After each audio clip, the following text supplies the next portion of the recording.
오늘 은혜 받으실 하나님 말씀은 마태복음 14장 13절에서 21절의 말씀입니다. 신약성경 23면에 있습니다. 우리 마태복음 14장 13절에서 21절의 말씀을 다 찾으셨으면 한 목소리로 봉독합니다. 예수께서 들으시고 배를 타고 떠나사 따로 빈들에 가시니 무리가 듣고 여러 고을로부터 걸어서 따라간지라. 예수께서 나오사 큰 무리를 보시고 불쌍히 여기사 그 중에 있는 병자를 고쳐 주시니라. 저녁이 되매 제자들이 나와 이르되 이곳은 빈들이요 때도 이미 저물었으니 무리를 보내어 마을에 들어가 먹을 것을 사 먹게 하소서. 예수께서 이르시되 갈 것 없다. 너희가 먹을 것을 주라. 제자들이 이르되 여기 우리에게 있는 것은 떡 5개와 물고기 2마리 뿐이니이다. 이르시되 그것을 내게 가져오라 하시고 무리를 명하여 잔디 위에 앉히시고 떡 5개와 물고기 2마리를 가지사 하늘을 우러러 축사하시고 떡을 떼어 제자들에게 주시매 제자들이 무리에게 주니 다 배불리 먹고 남은 조각을 12바구니에 차게 거두었으며 먹은 사람은 여자와 어린이 외에 5,000명이나 되었더라. 아멘. 저는 오늘 여러분과 함께 읽은 마태복음 14장 13절에서 21절의 말씀을 본문으로 해서 빈들에서 펼쳐진 천국 식탁, 이와 같은 제목으로 잠시 은혜를 나누겠습니다. 우리는 인생을 살면서 저마다 잊지 못하는 일들이 있습니다. 그러나 대부분의 사람들은 좋은 일보다는 좋지 않은 일에 대한 기억이 참으로 많고 또 그 일을 잘 잊지 못하며 때로는 마음 한구석에 오랫도록 담아두는 경향이 있는 것 같습니다. 반대로 어떤 사람들은 나쁜 일은 잊고 자신에게 일어난 좋은 일들을 기억합니다. 그렇다고 이런 사람들이 나쁜 일을 무조건 덮어두고 무심한 채 살아가지도 않습니다. 가장 현명하고 지혜로운 사람은 자신에게 일어난 좋은 일만 기억하되 좋지 않은 일은 반면교사를 삼아서 내일의 자신과 삶에 더 나은 인생을 살 수 있도록 참고 자료로 사용한다는 것입니다.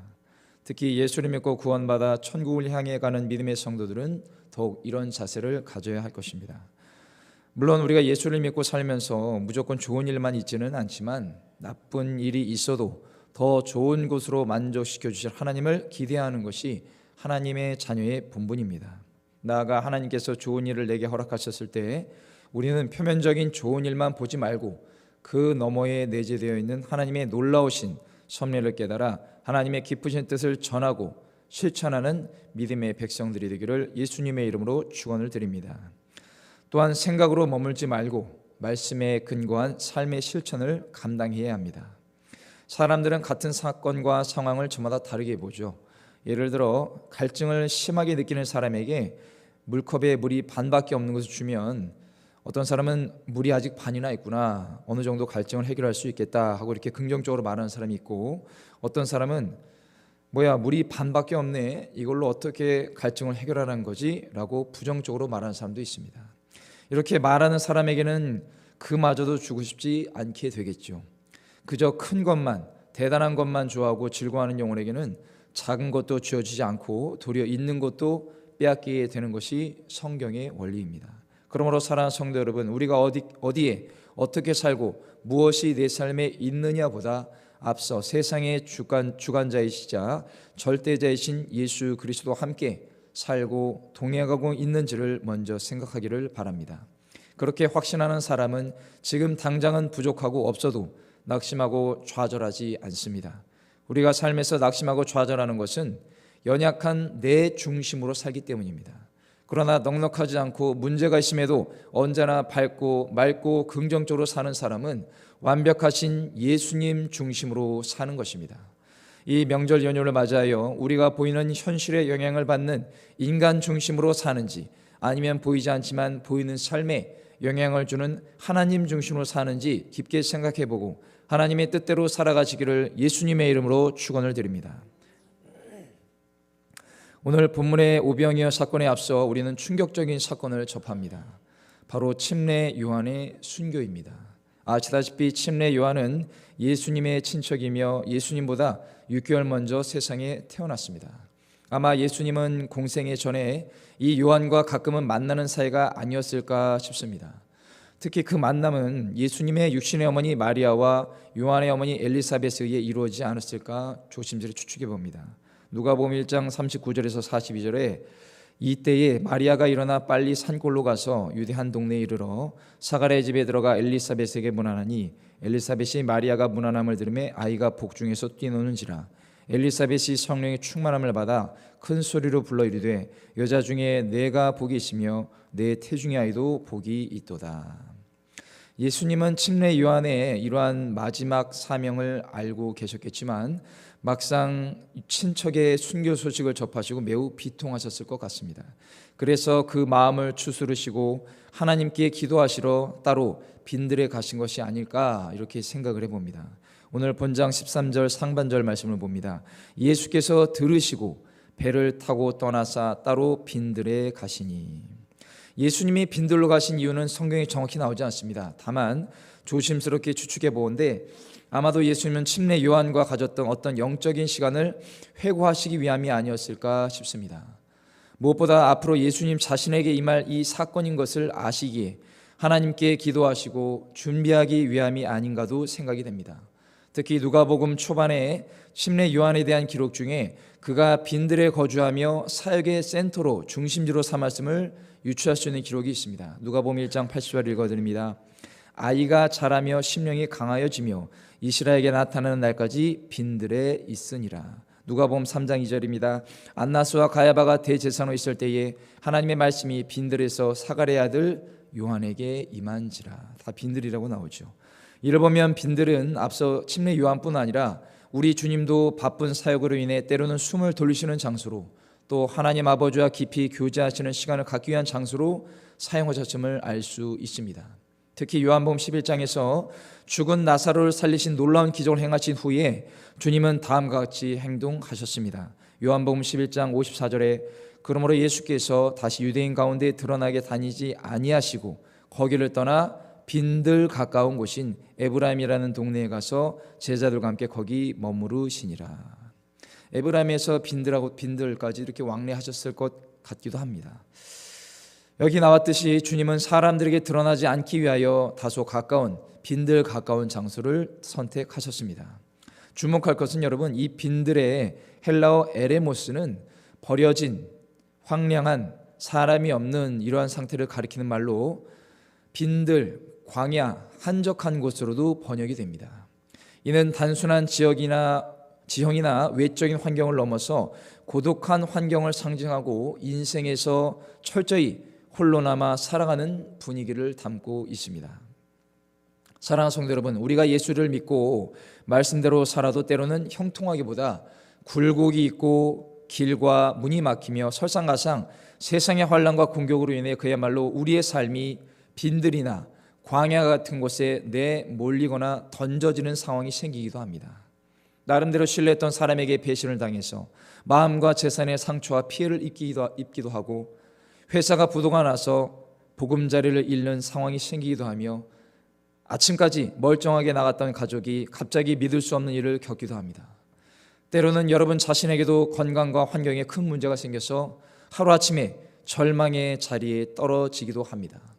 이런 상황을 겪으면 우리는 너무나 마음이 아프고 낙심이 되어서 예배는커녕 기도는커녕 하나님께 나와 간구하고 싶은 마음이 사라지기도 합니다. 그리고 나도 모르게 하나님께 그야말로 청구서를 들이미는 모습을 보이죠. 하나님, 내가 하나님 얼마나 예배했고 또 주님의 몸된 교회에 얼마나 헌신하고 봉사했는데 어떻게 저에게 이렇게 하실 수 있습니까? 최소한 하나님께서 제게 일어날 일을 막아주실 수 있지 않으셨습니까? 하고 말입니다. 그리고 결국에는 하나님이 살아계시다면 왜 나에게 이런 고통의 시간을 안겨주는지 꼬리에 꼬리를 무는 질문과 의심의 쳇바퀴에 빠지게 됩니다. 그리고 이런 아픔에서 우리 주변에 예수를 믿지도 않고 혹은 믿다가 세상으로 돌아간 영혼들의 삶이 내 눈에 들어오게 되죠. 겉보기에 더 형통하고 겉보기에 더 즐겁고 겉보기에 더 잘 나가는 모습을 볼 때 우리는 하나님께 더 원망스러운 마음이 생기기도 할 것입니다. 그러나 여러분, 그것이 과연 진정한 축복의 삶입니까? 그런 세상의 사람들에게 그러한 축복이라고 확신하시는 분이 계십니까? 최소한 이 새벽에 예배 드리는 성도님은 정답을 이미 알고 있습니다. 예수님 없이 살면서 세상에서 형통하고 예수님 없이 사는 인생의 성공과 출세가 하나님이 원하신 삶이 아니며 구원받은 성도의 삶이 아니라는 것을 말입니다. 앞서 악한 지도자인 이 헤롯은 자신의 생일 잔치를 성대하게 치렀다는 기록이 오늘 본문 앞에 나옵니다. 마태복음 14장 6절에서 11절 말씀입니다. 마침 헤롯의 생일이 되어 헤로디아의 딸이 연석 가운데서 춤을 추어 헤롯을 기쁘게 하니 헤롯이 맹세로 그에게 무엇이든지 달라는 대로 주겠다고 약속하거늘 그가 제 어머니의 시킴을 듣고 이르되 침례 요한의 머리를 소반에 얹어 여기서 내게 주소서 하니 왕이 근심하나 자기가 맹세한 것과 그 함께 앉은 사람들 때문에 주라 명하고 사람을 보내어 옥에서 요한의 목을 베어 그 머리를 소반에 얹어서 그 소녀에게 주니 그가 자기 어머니에게로 가져가니라. 여러분, 왕의 생일 잔치는 그야말로 도시의 축제였습니다. 특히 왕궁 안은 그 어느 때보다 세상적으로 즐거운 자리였을 겁니다. 그러나 그것은 하나님의 생명이 없는 그저 타락한 인간이 마귀의 유혹에 빠져 지옥으로 가는 죽음의 잔치였던 것입니다. 그곳에선 당연히 하나님의 생명의 말씀, 영혼을 살리는 말씀이 선포되지 않고 이 자리에 있는 사람들은 관심조차 없습니다. 그들은 오직 자신들이 현재 누리고 있는 물질과 권력, 명예, 그리고 이 모든 것을, 세상의 것을 언제까지 유지하며 살아갈 수 있는지만 관심이 있습니다. 그러나 가장 충격적인 것은 무엇입니까? 그것은 하나님의 종, 이 땅의 구원자로 오신 그 예수님의 길을 예비하는 막중한 역할을 감당했던 침례 요한을 자기들 마음에 들지 않는다는 이유로 참수하고 그 머리를 소반에 담아 능멸하는 죽음의 잔치였던 겁니다. 죽음의 잔치. 사랑하는 성도 여러분, 이처럼 타락한 인간의 눈으로 보기에 아무리 찬란하고 위대해 보여도 거룩한 영의 눈으로 보면 예수님의 말씀과 생명이 전혀 없는 잔치, 죽음의 잔치는 조금도 부러워할 것이 없는 것입니다. 과거에도 제가 한번 말씀을 드렸던 적이 있는 것 같은데, 이 명절이 되면 그런 이 국회의원들이 받는 떡값이 나옵니다. 명절 떡값이 나오는데요. 뉴스를 보니까 제가 우연히 뉴스를 봤습니다. 얼마 받은지 아십니까? 국회의원들 한 명당 무려, 놀라지 마십시오, 439만 6,560원입니다. 별로 놀라지 않으시는 거 보니까 감동이 별로 없으신 것 같은데, 이것은 작년 추석 대비 3.4%가 인상이 됐습니다. 3.4% 인상이 됐어요. 14만 원 정도 인상이 된 거죠. 이 산정 기준 보니까 공무원 규정 적용에 의해서 월 급여의 60%라고 합니다. 놀라운 것은 이 430만 원이 이번 설날에만 받는 금액이라는 겁니다. 곧 다가올 추석에도 동일하게 받겠죠. 그렇다면 총 금액은 얼마입니까? 879만 3,120원입니다. 엄청나게 많이 받네요. 많은 서민들이 경기 침체로 보너스가 줄거나 아예 보너스가 없는 기업들도 있는데, 이 국회의원의 상여금은 오히려 3%가 넘게 올랐다는 기사와 함께 이들이 받은 급여가 웬만한 이 상여급이 웬만한 월급쟁이 한 달 급여를 훨씬 웃돌고, 그것이 명절 휴가비로 300명 국회의원 전원에게 지급이 됐다는 소식을 접하니까 개인적으로 참 웃기고도 슬프다고 할 수 있겠습니다. 말로는 민생이 어쩌고 저쩌고 하면서 서로 막 공격하고 물어뜯기 바쁘다가 정작 자신들의 주머니는 세금으로 충실히 챙기는 모습을 보고 있노라면 개인적으로 그들의 진심이 의심스럽습니다. 우파든 좌파든 국민에게 진정성을 얻으려면 자신들이 갖고 있는 기득권부터 내려놓으면 되는데, 어떤 의원도 그렇게 결단하지 않습니다. 어떤 의원은 전체에 이렇게 기부했다 이런 기사도 있긴 하는데, 그런 기사는 또 달 이렇게 회자가 되지도 않습니다. 혹 이렇게 한다고 해도 공동체에서 왕따를 당할 것입니다. 너만 잘났냐 이렇게 손가락질을 받겠죠. 그리고 이후에 공천도 받지 못할 수도 있을 것 같습니다. 결국 자신들과 당의 유익과 입지가 먼저이고 국가와 국민을 위해서 일하는 사람은 거의 없는 것 같습니다. 저러다가 다시 선거 때 되면 또 머리 숙이면서 표를 달라고 하는 모습이 매번 반복이 되겠죠.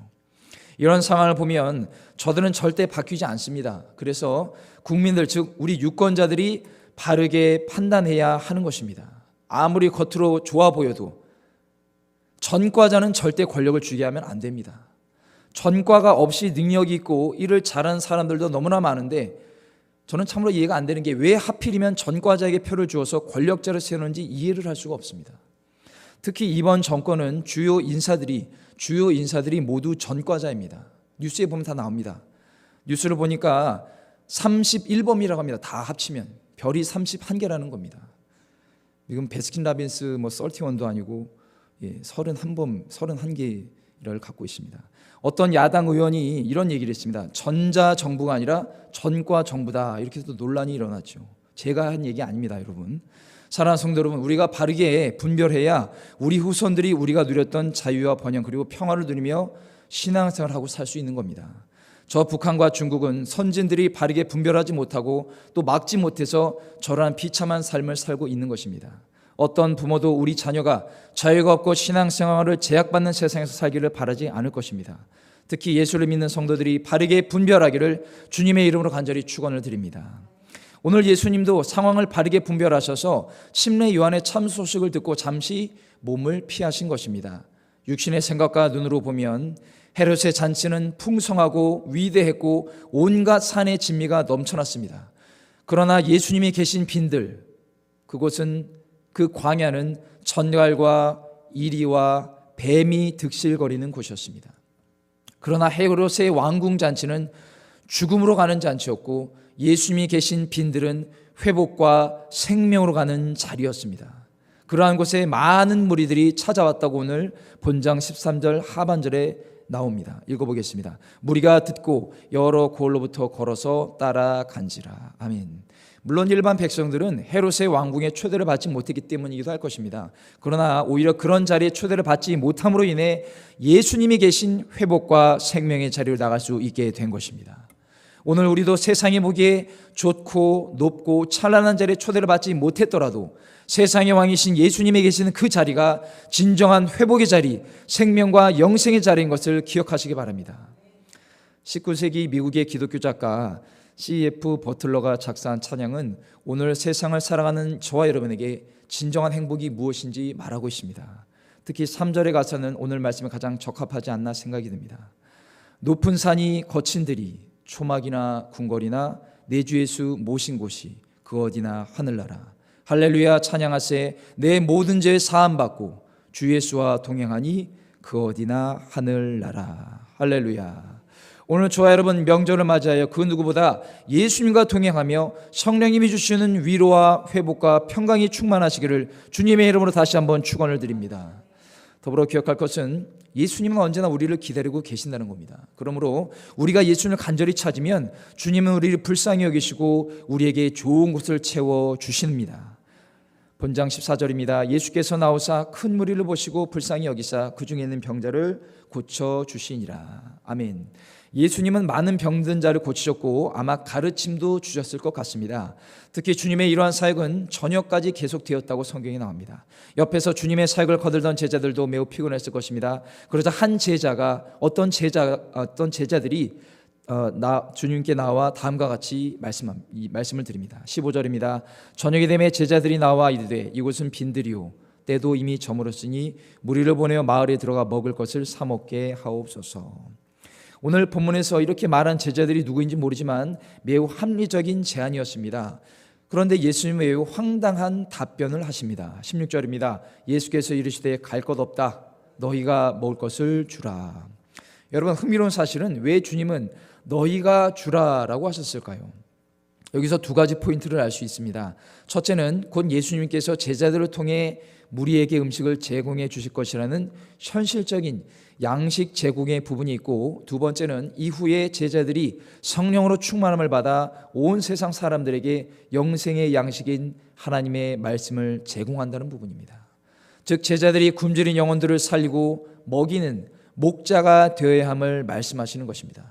그러나 제자들은 당연히 자신들에게 그런 영적인 능력과 현실적인 재능도 없음을 잘 알고 있었습니다. 그나마 갖고 있는 것이라곤 물고기 2마리와 떡 5덩이가 전부였습니다. 이것은 한 끼 식사 분량에 불과했습니다. 특히 요한복음에는 한 아이가 이를 제공한 것을 알 수 있는데, 한 아이라고 써있는 헬라어 파이다리오는 어린아이를 뜻합니다. 오늘로 치면 유치원생이나 많이 쳐줘도 초등학교 저학년 정도가 아닐까 싶습니다. 그런 아이들이 먹어봐야 얼마나 먹겠습니까? 요한복음 6장 8절에서 9절입니다. 제자 중 하나 곧 시몬 베드로의 형제 안드레가 예수께 여짜오되 여기 한 아이가 있어 보리떡 5개와 물고기 2마리를 가지고 있나이다. 그러나 그것이 이 많은 사람에게 얼마나 되겠사옵나이까. 여러분, 이런 생각과 대답은 지극히 정상적이고 상식적인 겁니다. 그러나 우리 예수님은 사람의 생각과 상식으로 일하시지 않습니다. 그렇다고 이를 무시했다기보다 초월했다고 봐야 합니다. 초월했다고. 결국 어떤 기적이 일어났습니까? 오늘 본장 18절에서 21절을 읽습니다. 이르시되 그것을 내게 가져오라 하시고 무리를 명하여 잔디 위에 앉히시고 떡 5개와 물고기 2마리를 가지사 하늘을 우러러 축사하시고 떡을 떼어 제자들에게 주시매 제자들이 무리에게 주니 다 배불리 먹고 남은 조각을 12바구니에 차게 거두었으며 먹은 사람은 여자와 어린이 외에 5,000명이나 되었더라. 아멘. 당시 빈들에서 벌어진 이 예수님이 베푸신 천국잔치는 제자들은 물론이고 많은 사람들에게 대단히 인상적인 사건이었습니다. 그래서 사복음서에 모두 기록을 한 것이 아닐까 싶습니다. 특히 예수님이 베푸신 이 지극히 평범한 물고기와 떡으로 시작했으나 많은 사람을 배부르게 먹이시고도 남아서 12바구니에 채워질 만큼의 풍성한 생명의 잔치였습니다. 앞서 헤롯이 벌인 육신의 정욕의 잔치는 어땠습니까? 소반, 즉 접시에 선지자의 머리를 올려서 시시덕거리는 인간의 교만과 탐욕으로 버무려진 죽음의 잔치였습니다. 오늘날 세상은 이러한 죽음의 잔치에 초대받지 못해서 안타까워하고 또 죽음의 잔치에 초대받고 싶어서 각자 로비를 합니다. 돈을 쓰고 권력에 줄을 대고 지위를 찾고 혈연, 지연, 학연 이런 것들을 사용하죠. 아이러니하게도 그렇게 온갖 정성을 다하고 열심을 다하여 이 세속의 잔치를 벌이고 또 거기서 먹고 마시며 즐기지만 정작 그것이 주님을 모르고 주님을 외면하며 지옥으로 향해 가는 길이라는 것을 전혀 알지 못한다는 사실입니다. 오늘 우리는 어떤 잔치를 기대하고 어떤 잔치에 초대를 받고 있습니까? 당연히 예수님을 모시고 예수님의 제자들을 통해 베푸시는 이 영생의 잔치, 천국 소망의 잔치를 기대하고 초대받는 성도들이 되어야 할 것입니다. 그리고 주님 다시 오실 때까지 또는 주님이 각자 여러분을 부르실 때까지 이 땅에서 이런 천국 잔치에 함께하여 하나님께 영광을 돌리며 아직도 죽음의 잔치에 빠져있는 바깥의 영혼들을 찾아가 천국 잔치로 인도하는 통로가 되기를 주님의 이름으로 축원을 드립니다. 그러기 위해서는 우리는 이런 기적 자체만 보고 열광할 것이 아니라 그 기적의 근원에 예수님의 영혼을 긍휼히 여기고 지극히 사랑하시는 마음이 있다는 것을 잘 알고 그 마음을 품어야 하는 것입니다. 그런 마음이 있을 때 예수님이 제자들을 사용하셔서 양식들을 무리들에게 공급하셨듯이 우리도 그런 사명을 바르게 감당할 것입니다. 그러나 안타깝게도 오늘날 교회 내에 사랑이 없는 신앙과 사랑이 없는 봉사와 헌신 그리고 사랑이 없는 목양이 있습니다. 바울은 사랑이 없는 신앙생활과 따르는 능력에 대해 다음과 같이 지적했습니다. 고린도전서 13장 1절에서 2절의 말씀에 내가 사람의 방언과 천사의 말을 할지라도 사랑이 없으면 소리나는 구리와 울리는 꽹과리가 되고 내가 예언하는 능력이 있어 모든 비밀과 모든 지식을 알고 또 산을 옮길 만한 모든 믿음이 있을지라도 사랑이 없으면 내가 아무것도 아니요. 이 말씀에서 매우 놀라운 사실은 여러분 사랑이 없어도 어떤 능력이 나타날 수 있음을 말한다는 겁니다. 사랑이 없어도 예언하는 능력, 가시적인 능력과 문제를 해결하는 믿음이 나타난다고 해도 병을 고친다고 해도 모두 사랑이 있는 것은 아니라는 말입니다. 성도는 능력과 열매 중에 무엇을 더 생각하고 사모해야겠습니까? 당연히 열매이죠. 열매. 예수님이 십자가에 달려 죽으신 것은 우리를 지극히 사랑하셨기 때문입니다. 또 바울이 강조하는 이 성령의 열매 중에 가장 첫 번째가 사랑이라는 것은 시사하는 바가 큽니다. 결정적으로 사랑이 없는 신앙생활, 사랑이 없는 능력 행함, 사랑이 없는 구제와 믿음은 다른 영혼에게 유익을 줄 수 있을지는 몰라도 정작 그 자신에게는 아무 유익이 없습니다. 고린도전서 13장 3절 말씀입니다.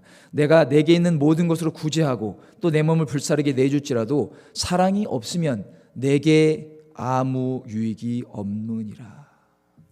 여기서 말하는 유익에 사용된 헬라어의 뜻은 영적인 이익이 없다는 것입니다. 영적인 이익. 우리가 하나님을 사랑한다고 하면서도 정작 하나님이 선택하시고 아끼시는 성도에 대한 사랑이 부족하지는 않은지 생각해 봐야 할 것입니다. 대부분 서로가 사랑이 부족하다 보니까 상대방을 내 기준을 따라 정죄하고 평가하고 결국 크고 작은 상처를 주고 있는 것 같습니다. 그리고 어떤 사안에 대해서 직선적으로 믿음이 부족해서 그렇다 혹은 성숙하지 못하다라는 말을 하며 지적합니다. 진짜 그럴 수도 있을 것입니다. 그러나 먼저 신앙생활을 하고 하나님께 은혜와 사랑을 풍성히 받은 사람은 오히려 더 낮은 자세로 연약한 심령을 헤아리며 그들을 이해하고 바른 길로 인도해야 할 것입니다. 사랑하는 성도 여러분, 기독교 신앙은 상식을 무시하는 것이 아니라 초월하는 것입니다. 그러나 때로는 일부 목회자나 재직 중에 성도를 무시하고 업신여기거나 폄훼하는 언행으로 사역을 하는 사람들이 종종 있습니다. 결국 성도들이 상처를 받고 교회를 떠납니다. 혹은 떠나지 않더라도 지구에서 모습을 나타내지 않습니다. 그런 목회자나 재직들을 보면 과연 성령으로 충만한 예수님의 참 제자라고 할 수 있는지 개인적으로 의문이 듭니다. 성경에 나타나신 예수님은 우리에게 믿음을 통한 현실의 초월성을 보여주십니다. 기적은 현실을 무시하는 게 아니라 성령의 능력을 힘입어 초월할 때 나타납니다. 성령의 능력은 하나님의 뜻과 우리의 기도가 일치할 때 임한다는 거룩한 선물이라는 것을 기억하시기를 예수님의 이름으로 축원을 드립니다. 말씀 맺겠습니다. 목동으로 살던 다윗은 그저 아버지 심부름으로 전쟁터에 있던 형들에게 도시락을 갖고 가죠. 길을 떠나 형들을 만나러 가던 그의 손에는 막대기와 물매밖에 없었습니다.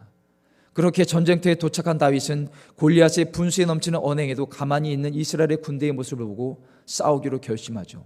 그는 시내가에 내려가서 그가 쓸만한 돌을 찾습니다. 사무엘상 17장 40절에 손에 막대기를 가지고 시내에서 매끄러운 돌 5을 골라서 자기 목자의 제구 곧 주머니에 넣고 손에 물매를 가지고 블레셋 사람에게로 나아가니라. 여기서 다윗이 소지한 물매의 재료는 제가 자료를 찾아보니까 양털로 만들었습니다. 그리고 길이는 128cm, 1m 한 30cm 정도가 된다고 합니다. 물매는 한쪽 끝에는 새끼손가락에서 끼울 수 있도록 고리가 만들어졌고 우리가 먹는 계란보다 약간 큰 돌을 껴서 원심력을 이용해서 이렇게 돌려서 던지면 400m 정도 날아갈 수 있다고 합니다. 특히 목표를 명중시킬 정도의 숙달이 되려면 수만 번의 훈련이 필요했을 겁니다. 여러분, 이런 것을 차치하더라도 아무도 이것으로 골리앗을 쓰러뜨릴 것이라고 생각하지 못했을 겁니다. 그러나 다윗은 남에게는 가장 작고 볼품이 없는 것일지라도 자신에게 가장 익숙한 것을 바탕으로 믿음의 초월성을 갖고 전진한 것입니다. 그렇게 다윗은 현실적인 준비, 즉 자신이 할 수 있는 준비를 충분히 하고 마쳤습니다.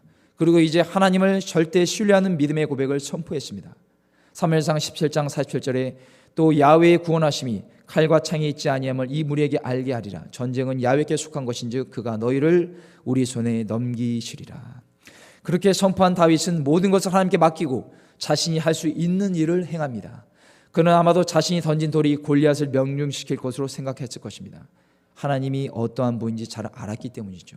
사무엘상 17장 48절에서 50절에 블레셋 사람이 일어나 다윗에게로 마주 가까이 올 때에 다윗이 블레셋 사람을 향하여 빨리 달리며 손을 주머니에 넣어 돌을 가지고 물매로 던져 블레셋 사람의 이마를 치매 돌이 그의 이마에 박히니 땅에 엎드러지니라. 다윗이 이같이 물매와 돌로 블레셋 사람을 이기고 그를 쳐 죽였으나 자기 손에는 칼이 없었더라. 아멘. 하나님이 다윗을 통해 골리앗을 한 방에 쓰러뜨리는 기적을 행할 수 있었던 것은 그에게 있던 1m가 조금 넘는 물매와 그가 고른 매끄러운 돌멩이들이었습니다. 이것들은 목동에게는 지극히 평범한 도구였고 누구나 시냇가에서 쉽게 접할 수 있는 돌멩이였습니다. 앞서 예수님 앞에 놓인 오병이어가 바로 그러했습니다. 그러나 누구의 손에 잡혀 있고 누구의 손에 올려져 있느냐가 그 가치를 정합니다. 나아가 이를 잡고 있는 사람이 누구에게 전적으로 잡혀 있는 존재라는 것에 따라 하나님의 기적과 능력의 도구로 쓰임을 받습니다. 세상은 보이는 것에 가치를 두지만 하나님은 우리가 하나님을 얼마나 사랑하고 경외하는지 또 다른 영혼을 얼마나 아끼고 사랑하는지에 따라 그 가치를 평가하십니다. 예수님은 무리에 대한 사랑과 긍휼하심이 충만하셨고 다윗은 하나님에 대한 사랑이 충만했습니다. 다윗은 자신의 목숨을 잃을 수 있는 순간이지만 하나님을 위해 이 한 몸을 던지는 것도 아랑곳하지 않았습니다. 우리는 과연 그 다윗의 심정을 갖고 복음을 감당하고 있습니까? 부족하다고 생각이 들면 다시 한번 말씀으로 돌아가 하나님의 뜻을 깨닫고 예수님이 행하신 사역을 읽으며 그 안에서 주님의 영혼에 대한 사랑을 느끼며 참된 제자의 삶을 살아가시는 우리 성산의 성도님들이 되시기를 예수님의 이름으로 축원을 드립니다. 축원드립니다. 축원드립니다. 기도하겠습니다.